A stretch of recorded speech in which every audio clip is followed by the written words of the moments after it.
बढ़ते हैं हमारे सेकंड लेक्चर की ओर, ज्योग्राफी के सेकंड लेक्चर की ओर। और आज का हमारा जो टॉपिक है, इस वीडियो का हमारा जो टॉपिक है वो है ओरिजिन ऑफ यूनिवर्स, यानी ब्रह्मांड की उत्पत्ति, यूनिवर्स का जन्म कैसे हुआ। अब यूनिवर्स के जन्म को लेकर अलग अलग धर्मों में अलग अलग कथाएं प्रचलित हैं, अलग अलग एक्सप्लेनेशन उन्होंने दी हैं अपने धर्म के अनुसार, अपने रिलीजन के अकॉर्डिंग। लेकिन हम जो यहाँ पर फोकस करने वाले हैं वो हम साइंटिफिक थ्योरीज के ऊपर ही बात करेंगे। हम उन थ्योरीज के कोई डिस्कशन यहाँ पर नहीं करेंगे। We will talk about only scientific theories जो साइंस ने दी हैं। ठीक है। अब बहुत सारी थ्योरीज जो हैं यूनिवर्स के बर्थ को लेकर दी गई हैं, बहुत सारी थ्योरीज दी गई हैं। इनमें से देखिए सारी की सारी थ्योरीज हमें पढ़ने की जरूरत नहीं है। देखिए हमारे पास थ्योरीज बहुत सारी हैं। थ्योरीज की बात करें तो देखिए आपके पास द बिग बैंग थ्योरी है, स्टेडी स्टेट थ्योरी है, ऑसिलेटिंग यूनिवर्स थ्योरी है, अल्टरनेटिव थ्योरी है, प्लाज्मा यूनिवर्स थ्योरी है। बहुत सारी थ्योरीज जो है यूनिवर्स के बर्थ को लेकर दी गई हैं। लेकिन इसमें जो द बिग बैंग थ्योरी है ये आपकी मोस्ट वाइडली एक्सेप्टेड थ्योरी है। ज़्यादातर साइंटिस्टों ने इसको माना है। इसमें ऑब्जर्वेशंस जो हैं वो भी इसके फेवर में जाती हैं। इसके अलावा जो स्टेडी स्टेट थ्योरी है ये भी हम इस लेक्चर में जो है वो पढ़ने वाले हैं। हम सिर्फ इन दो थ्योरीज पे ही हमारा डिस्कशन जो है लिमिटेड रखेंगे। कौन कौन सी? आपकी बिग बैंग थ्योरी और दूसरी आपकी स्टेडी स्टेट थ्योरी। क्लियर। अब हम बात करते हैं कि बिग बैंग थ्योरी। हम बात करते हैं बिग बैंग थ्योरी।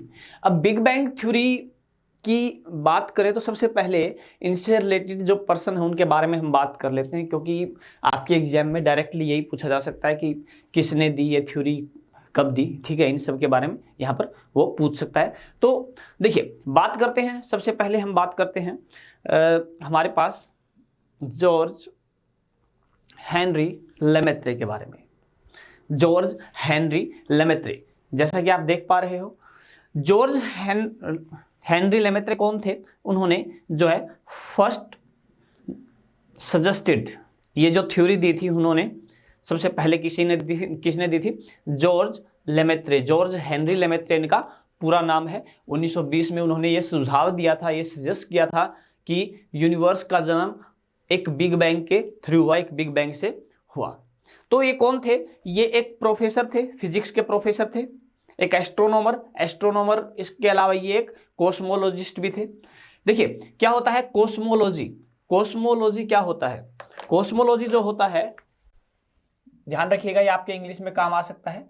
कॉस्मोलॉजी जो होता है उसको बोलते हैं स्टडी ऑफ यूनिवर्स को बोलते हैं। Study of universe is your cosmology. ठीक है, तो कॉस्मोलॉजिस्ट कौन हुआ? कॉस्मोलॉजिस्ट वो हुआ जो यूनिवर्स को स्टडी करता है, वो आपका क्या कहलाएगा? कॉस्मोलॉजिस्ट। तो जॉर्ज हेनरी लेमेत्रे क्या थे? जॉर्ज हेनरी लेमेत्रे एक खगोलविद या कॉस्मोलॉजिस्ट भी थे। इसके अलावा वो यूनिवर्सिटी में फिजिक्स के प्रोफेसर भी थे। क्लियर। तो ये तो बात हुई जॉर्ज हेनरी लेमेत्रे के बारे में। अब हमारे पास एक और इंपॉर्टेंट पर्सन है जिन्होंने सपोर्ट किया इस थ्योरी को। उन्होंने कुछ ऑब्जर्वेशंस किए और उन ऑब्जर्वेशंस के थ्रू बताया कि हाँ एग्जैक्टली ऐसे ही हो रहा है। और वो पर्सन कौन थे? वो पर्सन थे हमारे एडविन हबल। अब एडविन हबल ने क्या बताया कि जितनी भी गैलेक्सीज हैं, जितनी भी आकाश गंगाएं हैं, वो हमारी धरती से, अर्थ से दूर जा रही हैं, एक्सेलरेटिंग अवे फ्रॉम दी अर्थ, लगातार हमसे दूर जा रही हैं।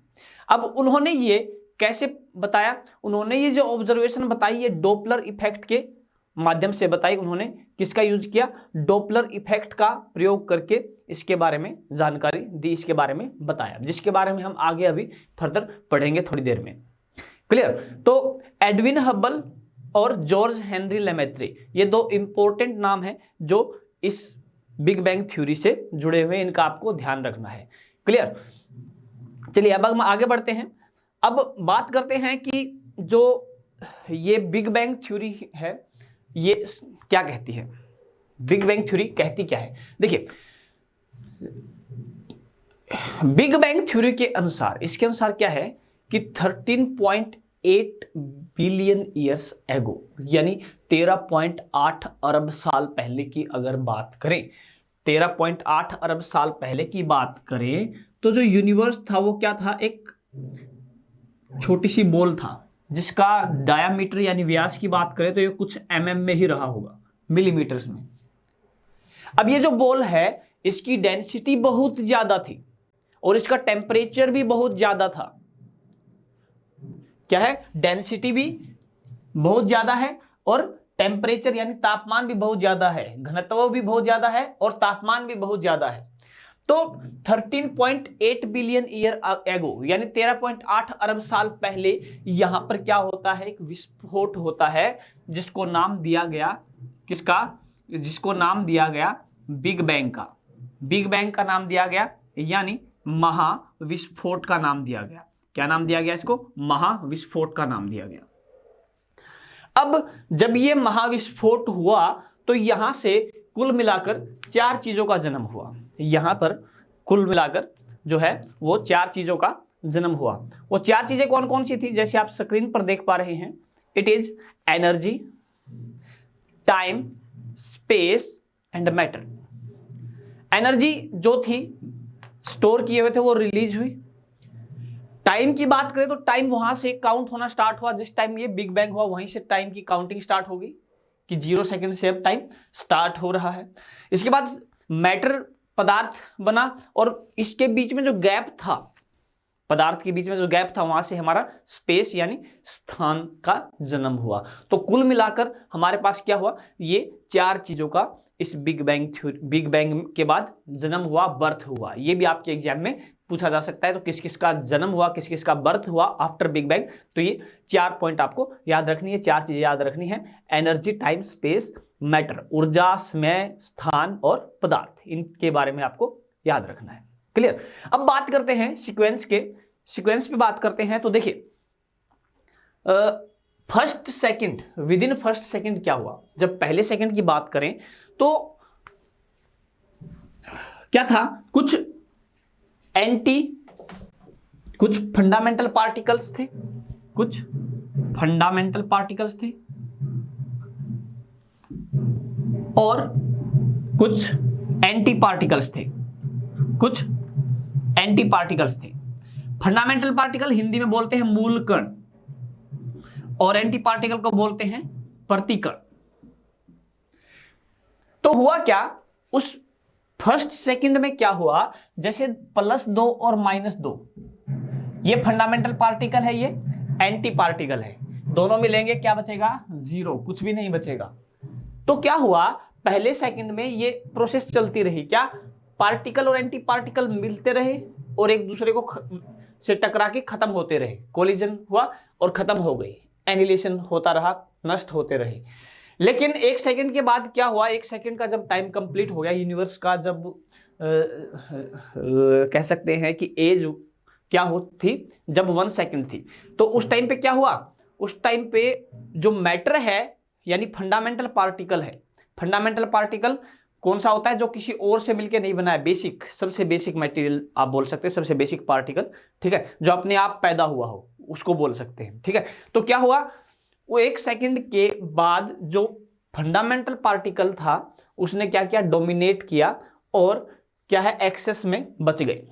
मींस एंटी पार्टिकल्स खत्म हो गए, बचा क्या, फंडामेंटल पार्टिकल्स हमारे बचे, ठीक है। और ये फंडामेंटल पार्टिकल्स ने मिलके क्या, फंडामेंटल पार्टिकल्स में अगर बात करें हमारे पास कौन थे, प्रोटॉन, न्यूट्रॉन, ये सब था, प्रोटॉन, न्यूट्रॉन, प्रोटॉन, न्यूट्रॉन ये सब थे, ठीक है।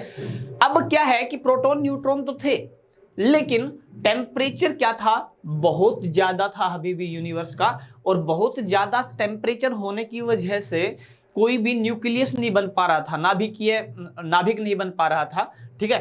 तो लेकिन 3 मिनट के बाद अगर बात करें, 3 मिनट के बाद क्या हुआ, 3 मिनट के बाद जो टेम्परेचर है वो काफी कूल डाउन हो गया यूनिवर्स, 3 मिनट के बाद यूनिवर्स काफी कूल डाउन हो गया। तो उस केस में क्या हुआ, देखिए अब जैसे कोई भी एटम, किसी भी एटम की, परमाणु की बात करते हैं तो उसमें क्या होता है, आपके एक न्यूक्लियस होता है, नाभिक जिसमें प्रोटॉन और न्यूट्रॉन होते हैं और इलेक्ट्रॉन क्या करते हैं, इसके चारों ओर चक्कर काटते हैं, इलेक्ट्रॉन क्या करते हैं, इसके चारों ओर चक्कर काटते हैं। तो प्रोटॉन और न्यूट्रॉन ने मिलके क्या बनाए, हाइड्रोजन और हाइड्रोजन और हीलियम के न्यूक्लियाई बनाए। न्यूक्लियाई का मतलब क्या है कि अभी पूरा एटम नहीं बना है, सिर्फ न्यूक्लियस बना। और अभी भी जो टेम्परेचर है वो इतना ज्यादा है कि अभी जो पूरा एटम है, पूरा एटम बनना अभी भी मुश्किल था, अभी भी पूरा एटम नहीं बन पा रहा था।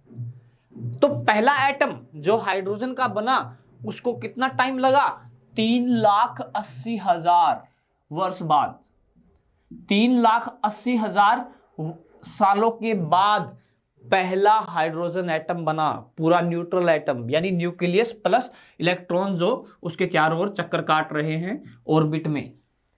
It took 3,80,000 years. क्लियर ये चीज? तो यहां से क्या हुआ? पहला एटम बना, पहला कंप्लीट मैटर, कंप्लीट पदार्थ बना, एटम बना। अब वहां से क्या हुआ? इन एटम्स ने मिलके क्या बनाए? क्लाउड बनाए। क्लाउड से क्या हुए? नेबुला बनी। और नेबुला क्या है? नेबुला में ही सितारों का जन्म होता है, स्टार्स बने, और स्टार्स से बनी हमारी गैलेक्सी। सितारों से हमारे क्या बने? गैलेक्सी। गैलेक्सी मीन्स आकाश गंगा हमारी यहां पर बनी। गैलेक्सी, ये दिखाई नहीं दे रहा होगा यहां पर, गैलेक्सी, ठीक है, आकाश गंगा हमारी यहां पर बनी। क्लियर? तो इस तरीके से हमारे जो है यूनिवर्स का फॉर्मेशन हुआ। स्टार्स में अगर बात करें, हमारा जो है सन भी एक स्टार है, सूर्य भी एक तारा है, इसके बाद सोलर सिस्टम का निर्माण हुआ। तो उन सब के बारे में हम फर्दर बात करेंगे। यहाँ पर हमने यूनिवर्स के बर्थ के बारे में बात करनी थी, तो ये सारा प्रोसीजर इस तरीके से रहा। क्लियर? जो हाइड्रोजन और हीलियम है ये सबसे पहले बनने वाले एलिमेंट हैं। इसके बाद जो हीट इतनी ज्यादा थी, गर्मी इतनी ज्यादा थी कि उसके कारण क्या हुआ? आपके बाकी के जो एलिमेंट्स हैं पीरियोडिक टेबल में जो आप देखते हो, उनका भी इसमें निर्माण हुआ। क्लियर? तो ये बात हुई किसकी? ये बात हुई हमारी बिग बैंग थ्योरी की जो प्रोसेस थी कि ये सब कैसे हुआ। अब बात करते हैं एडविन हब्बल के बारे में फिर से। एडविन हब्बल ने क्या कहा था? Doppler effect. डॉपलर इफेक्ट यानी डॉपलर का प्रभाव, उसका प्रयोग किया। उसका प्रयोग करके क्या बताया? देखिए, सबसे पहले क्या बताया वो देखने से पहले एक बार देख लेते हैं कि डॉपलर का प्रभाव होता क्या है। पहले देखते हैं कि डॉपलर का प्रभाव, डॉपलर इफेक्ट होता क्या है। तो डॉपलर इफेक्ट क्या कहता है कि मान लीजिए आपके पास एक सोर्स ऑफ लाइट है, सोर्स ऑफ लाइट, प्रकाश का स्रोत, प्रकाश का स्रोत है जिससे लाइट मिल रही है, और आप यहां पर हैं, आप यहां पर हैं। तो देखिए फर्स्ट केस क्या है कि मान लीजिए ये जो, देखिए आपको विबग्योर का पता होगा, विबग्योर। विबग्योर कौन सा है? ये वो 7 कलर हैं जो आपके विजिबल स्पेक्ट्रम में आते हैं, विजिबल स्पेक्ट्रम में आते हैं। इंद्रधनुष के रंग भी हैं ये। तो ये ब्लू है, और ये आपका रेड है, ऑरेंज, येलो, ग्रे, ग्रीन, ये सारे आपके लाइन्स हैं। ठीक है? तो अभी हम बात करते हैं कि जैसे ये आपका सोर्स ऑफ लाइट अगर हमसे दूर जा रहा है, अगर दूर जा रहा है तो जो इससे लाइट आएगी हमारे पास, उसका कलर कैसा होगा? रेड की तरफ शिफ्ट होगा। कैसा होगा? रेड की तरफ शिफ्ट होगा, रेड होता जाएगा। और अगर हमारा जो सोर्स है ये हमारी तरफ आ रहा है तो कैसा होता जाएगा? कलर ब्लू होता जाएगा। कैसा होता जाएगा? ब्लू होता जाएगा। तो इसको क्या बोलते हैं? Red shift. इसको क्या बोलते हैं? Red shift. अब ये रेड शिफ्ट जितनी ज्यादा होगी, मींस लालिमा, लालिमा, लाल रंग उतना ही ज्यादा होगा, और लाल रंग जितना ज्यादा होगा इसका मतलब वो वस्तु आपसे उतनी ही दूर, इतनी ही गति से दूर जा रही है।